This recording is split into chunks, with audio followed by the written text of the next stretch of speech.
The first step of building a new, like, forever studio in my new house here is this beautiful epoxy coated garage, which I did this week, and I'm super excited.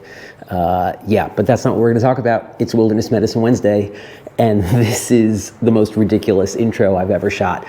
This is requested by a viewer, Wilderness Medicine Protocols for everyone. Let's go.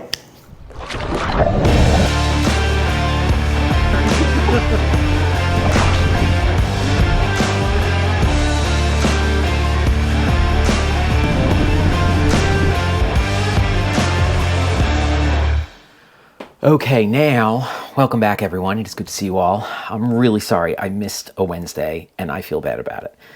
Crazy busy teaching wilderness medicine. And so I was so busy teaching wilderness medicine, I forgot to produce a Wilderness Medicine Wednesday video. So here we are. And we want to talk about evacuation protocols for like normal people, right? So we have to understand what evacuation protocols are. Evacuation protocols are things that are given to people working in the outdoors that are essentially guidelines. If this happens, you do this. If this happens, you do this. And it's used as a guideline for people, but it's also used to protect companies and organizations from liability, which makes perfect sense, right? You can use those same evacuation guidelines just on your own as guidelines for when you're out adventuring and something goes wrong. Someone gets injured, someone gets sick. The problem is, where do you get them? My normal resources for these videos are Medicine for Mountaineering, which is one of my big resources for this. It is a great book. It goes into incredible depth, more depth than most people are ever going to need.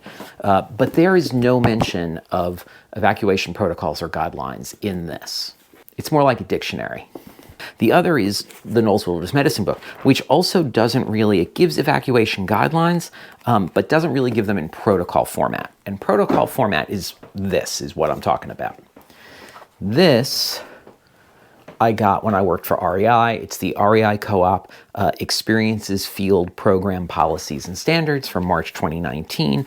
And it is literally just guidelines for what to do. So for instance, evacuation guidelines for wounds and infection: evacuate rapidly any participant with an amputation. That's pretty obvious.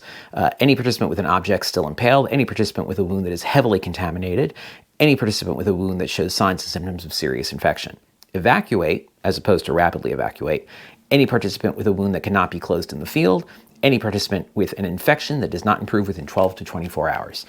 So that's what a guideline sounds like, but they don't have to just be medical. A lot of them can be like weather-based. Get off the water if the wind is this high, gusting to this high. Don't run programs if the temperature is, the heat index is at this level, things like that. This is really great, and I held on to it because things like this are hard to find, and it's a good resource.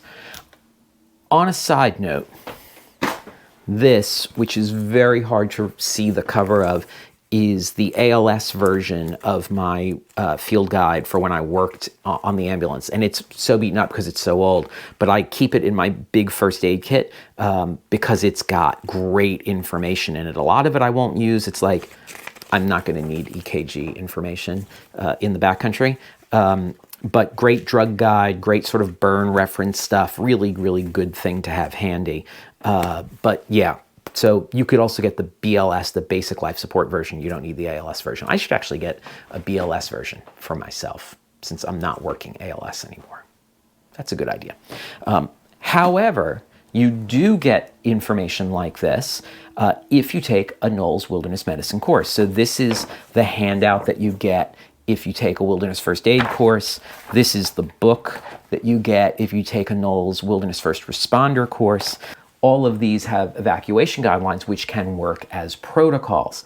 I have yet to find sort of generic evacuation and operating protocols just available to the public. I have found small pieces of or evacuation guidelines for this specific topic, but not a comprehensive list. And that is something that I would actually like to put together and sell. And I've thought about doing it, but one of the big hurdles is getting it printed. It's got to be printed. It can't be on a phone. And I want it to be printed on waterproof paper and spiral bound so that it can flip like this does, which is super easy to work with, but I can't find a printer that'll do that where I don't have to print 1,000 of them, and I'm never going to sell 1,000 of them. You can get those guidelines by taking a course, which I'm a big fan of. Obviously I teach them. I think if you're active in the outdoors, you should take at least a wilderness first aid course, and that will give you the basis for those guidelines and protocols. And who knows, maybe I'll come up with sort of simple weather guidelines that we could do as well. Okay, that is Wilderness Medicine Wednesday. Even if a little late, thanks for watching. If there's a topic you want covered in Wilderness Medicine Wednesdays, leave it down below. I'm thinking I might do one on drowning. That's what I'm thinking. There's someone I got to talk into working on that one with me, though. Okay, do me a favor, hit like, hit subscribe. Somewhere down there on the right side, left side of your screen is a subscribe button. Go, hit subscribe. All right, I'll see you on the water. Anybody not ready? Is anyone not ready to lift? Anyone not ready to lift? In the backcountry, you got time. Don't Okay. rush. Okay, I'm sorry. Don't rush. I'm trying to wiggle. Is anyone not ready? Okay, on 3. 1, 2, 3.